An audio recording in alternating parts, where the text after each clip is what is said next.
I don't think I can date you. I can't imagine myself being your girlfriend. How will I walk on the streets with you? My friends will laugh at me. I'm sorry, Uche, I can't date you. Many years ago, in the village of Umweke, a land known for its fertile lands, lived a man named Mazi with his wife Chioma and their only child Uche, whom they bore at old age. Mazi was a successful farmer, while his wife Chioma was a storyteller. Every evening, she gathered children around her neighborhood and told them interesting moonlight tales and stories. Uche was an obedient and intelligent boy. He was loved by everyone who came in contact with him. He was often seen assisting elders with their chores. Uche was an inquisitive child and showed a deep curiosity about the world around him. As a child, he always followed his father Mazi to the farm and assisted him with minor labors. At 17, Uche had mastered the art of farming and had become a better farmer, and his father Mazi was really impressed with his dedication to farm work. One day, Mazi called Chioma, his wife, and said, Chioma, you see that Uche is now grown and does well with farming. You remember I have some acres of land at Umuafo, our neighboring community. I want to send Uche there to farm on that land and start his own life there. Chioma, though unhappy to hear that her only child is about to leave her, replied and said, No problem, Nai. Your idea is great. They called Uche in and told him their plan. Uche was very happy. He will have his own farm. A night before the day he left for Umuafo, his mother came into his room to advise him. My son, you have always been a good child. When you get there, please don't forget where you are coming from. Remain a good child there. Mama, I'm no longer a child, but I promise to be of good behavior when I get there, Uche said. The next morning, Uche was ready to leave. Both Uche and his mother cried profusely. Don't worry, Mama. I'll always visit from time to time, Uche said. He waved his parents goodbye and set out for Umuafo. Uche arrived Umuafo and blended so well with the people. The people of Umuafo welcomed him in love and treated him so nicely. Uche was a hard-working farmer who labored from morning till night every day, cultivating yams, cassava, and maize. He had grown into a successful young man, and his farm has become one of the most prosperous in the village. But there was another young man named Chinedu. He was always jealous of Uche and tried competing with him. He was not happy to see Uche, who is a visitor in the village, do so well. One day, on his way to the farm, Uche was involved in an accident. He was hit by a motorcyclist who was on excess speed. Immediately the motorcycle hit Uche, he screamed as he fell on the ground. People gathered around. They helped Uche get on his feet, but slow. Uche couldn't walk without support. His left knee was dislocated and fractured. Uche was taken to the house of Dibia, a known bone setter in the village. While waiting for his turn, Uche could hear the screams and shouts of pain from people inside, and fear gripped him. When it was his turn, Uche provided a bottle of schnapp, some money, and a black cock, which was killed and sacrificed immediately before the commencement of his treatment, as demanded by Dibia. Dibia started treating Uche immediately. He mixed some herbs and spices together and rubbed it on Uche's knees while massaging it. He said Uche should visit every 2 weeks and assured Uche that in 6 months' time, he would be completely healed and nobody would notice he ever had an accident. Uche was given a walking stick and he limped home. On one of his visits to Dibia's house for treatment, Uche told Dibia a secret plan he had, and Dibia wished him well. Weeks grew into months, and months into years, but Uche haven't been able to walk without the walking stick. He limped while walking, and it was very visible and pronounced. It became a thing of mockery, and people now described him with his disability, calling him the one-legged man. Nobody wanted to associate with him anymore, and this made his heart filled with loneliness. Uche decided that it was time he got a wife. Despite being a handsome man with a strong build and a kind heart, every lady he approached rejected his proposal because he had a disability. When he approached Ngozi, the daughter of Dibia, the bone setter, he said, "Hi, Ngozi. From the first day I saw you, I fell in love with you. I've always noticed you whenever I come to see your father for my treatment. You are so beautiful, hardworking, homely, and smart. I'll be grateful if you accept to be my girlfriend. I'll take care of you and provide all you need." Ngozi replied, "You are a good man, and I'm grateful for your kind words and interest in me. However, I don't think I can date you. I can't imagine myself being your girlfriend. How will I walk on the streets with you? My friends will laugh at me. I'm sorry, Uche, I can't date you." After some time, he approached Nkechi, a pretty village maiden with a charming smile adorned with dimples. Uche said, "I've been trying to work up the nerve to ask you for weeks. I like you very much, and I know you and I would make a great couple. Will you be my girlfriend?" Nkechi replied, "Thank you so much for asking. You are a nice and rich man, but I'm just not the one for you. I think you'll find someone else who is a better match." Uche was sad and disappointed. Rejection became a familiar companion for Uche. Yet, it didn't stop him from his quest for true love beyond physical appearance. He was inspired by a story his mother Chioma had told him as a child. An ancient folktale about a prince who sought a bride who could see the beauty of his heart rather than his crown. As the rejection piled up, his heart grew heavy with sorrow. He would often retreat to a secluded spot by the river bank, where he found solace in the gentle murmur of the water and the rustling of the leaves. Uche was at the farm one afternoon when he heard the village town crier making an announcement while hitting his gong. "People of Umuafo, the Igwe said I should inform you that this year's Iwaji festival will be coming up on the second Saturday of next month." The annual Iwaji festival was a time of great excitement and celebration in Umuafo. It was when the villagers come together to honor their ancestors, celebrate their harvests, and feast in the vibrant traditions that defined their community. Uche, despite his ongoing quest for love, threw himself into the preparations with enthusiasm. He saw the festival as an opportunity to bring joy to himself and perhaps, just perhaps, find someone who would see beyond his disability. On the day of the festival, the village square was transformed into a colorful hub of activities, ranging from different dance groups and numerous masquerade parades. Different ogene groups were seen, playing their ogene while chanting traditional songs, creating a festive atmosphere that was impossible to resist. Uche dressed in his finest traditional attire.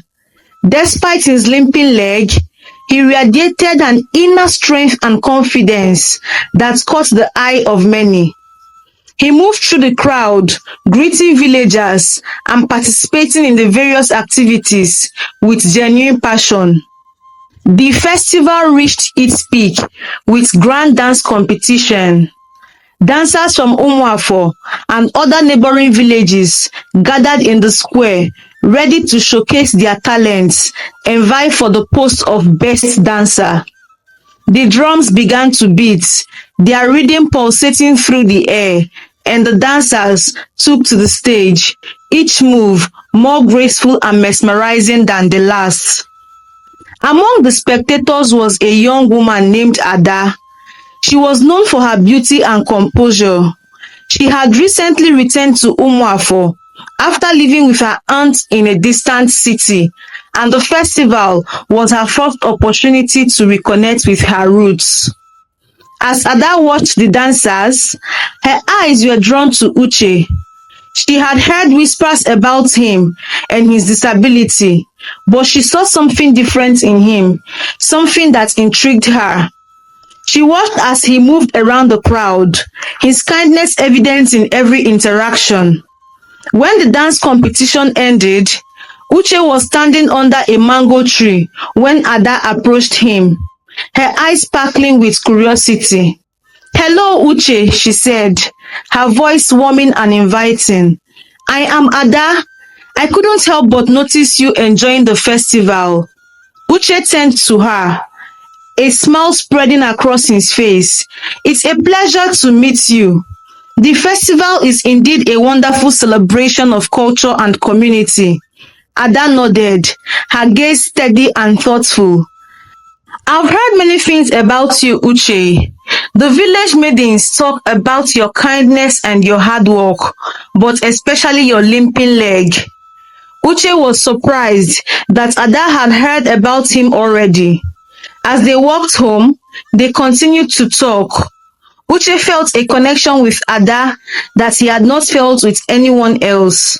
She saw him not as a man with a disability, but as a person with depth and integrity. Their conversation flowed easily, filled with laughter and shared dreams.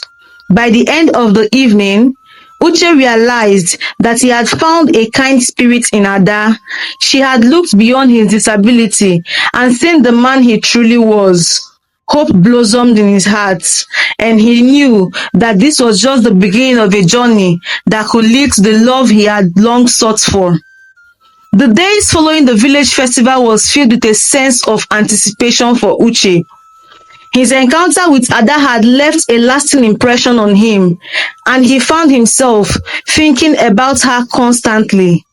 He wondered if she felt the same connection he had experienced. Ada, on the other hand, was equally intrigued by Uche. She admired his kindness and the depth of his character. She had returned to Umuafo seeking a sense of belonging, and in Uche, she saw someone who could understand her in ways that others could not. Uche continued his work in the farm, while Ada, having returned from the city with new skills and knowledge, started a small store to provide medical care to the villagers. She had a compassionate nature and expertise, which quickly earned her the trust and respect of the community. One afternoon, as the sun bathed Umuafo in its warm glow, Uche decided to visit Ada's shop. He had heard of her efforts and wanted to offer his support. As he approached the building, he saw Ada attending to a customer with a gentle, reassuring demeanor. "Ada," Uche called softly as he entered the shop. "I hope I'm not disturbing you." Ada looked up, a smile spreading across her face. "Uche, it's good to see you. You are never a disturbance. Please come in." Uche stepped inside. "I wanted to see how you are doing and if there's anything I can do to help." Ada appreciated his offer and guided him to a chair. "Your presence is help enough, but if you're willing, I could need some assistance with organizing these supplies." Uche nodded, eager to contribute. As they walked side by side, sorting medical supplies and preparing herbal remedies, their conversation flowed naturally. They shared stories of their childhood, their dreams, and their hopes for the future. Uche was impressed by Ada's knowledge and dedication, while Ada admired his wisdom and compassion. As the afternoon turned into evening, Uche realized how much he enjoyed Ada's company. Their friendship blossomed over the following weeks. They spent more time together that the villagers began to notice the bond between them and whispered among themselves, speculating about the nature of their relationship. One evening, Chinedu visited Ada's shop. He has always seen Uche as a rival and would do anything just to see Uche unhappy. Good evening, Chinedu, Ada said. How may I help you? There is something I would like to discuss with you, he replied. Go ahead, said Ada. Ada, I have been seeing you lately with Uche, the one-leg man, and I wanted to confirm. Are you dating him? Ada replied, What's your business, Chinedu? How dare you walk into my shop this evening just to ask about my relationship? Don't mean any harm, Ada. It's just that I'm concerned about you. You are such a beautiful girl, and every man in this village will do anything just to have you by their side. You are brilliant, beautiful, smart, modest, and doing well for yourself. I reached out because you deserve better. Uche has a disability and shut up your mouth, Ada interrupted. Get out of my shop and hey, I don't want to ever see you here again, she added. Later that evening, as they sat by the river bank, the same spot where Uche often found solace, Ada turned to him and narrated her ordeal with Chinedu. Uche looked at her, his heart filled with gratitude for her understanding. Thank you, Ada. Your support and belief in me means more to me than you can ever imagine. Ada took a deep breath, her eyes shining with sincerity. I believe that true love does see beyond appearances, and I want you to know that I see you for who you truly are. Your heart, your wisdom, and your kindness. They are what matters most. His heart swelled with emotions at her words. He had finally found someone who saw his essence. In that moment, he knew that his journey had led him to a woman who could love him for his heart and soul. As they walked home, they held themselves closely, knowing that their friendship had evolved into something deeper. Ada, follow me home. There is something important I need to tell you, Uche requested. Ada, without hesitation, agreed to follow Uche to his house. Ada, Uche began, his voice trembling slightly. There is something I must tell you. Ada looked at him, her eyes soft and curious. What is it, Uche? He took a deep breath, mentally preparing himself for what was to come, and said, The disability you see, it is a disguise. I wear it to find someone who will love me for who I am inside, not for what they see on the outside. After my accident, I received treatment from Dibia, the village bone setter, and was completely healed after 6 months. After my healing, I told Dibia that I wanted to disguise that I have not been healed. Though he was worried that people might assume his treatment was no longer effective, he supported me and kept my secret safe. Ada was surprised. Why would you do such a thing? She asked. Because I believe true love sees beyond appearances, he replied. I want to be loved for my heart and soul. Ada smiled. You are a brave and wise man. I see your heart, and it is beautiful. In that moment, Uche knew he had found the love he had been searching for. He revealed his true self to Ada. He dropped his walking stick, with which he has been disguising for so long, stood upright, and walked without limping. Ada was so happy and accepted him wholeheartedly, seeing the man of worth and valor he truly was. Their love story became the talk of Umuafo.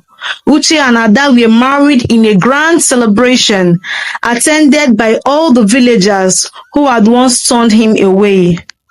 They built a life together, rich with love, wisdom, and adventure. Years later, as they sat by the fireside, surrounded by their children and grandchildren, Uche and Ada would often tell their story. They spoke of the importance of seeing beyond appearances, of the value of patience, and the beauty of true love. Thank you for watching. Don't forget to like, comment, and subscribe to this YouTube channel for more interesting stories. Till my next one. Bye.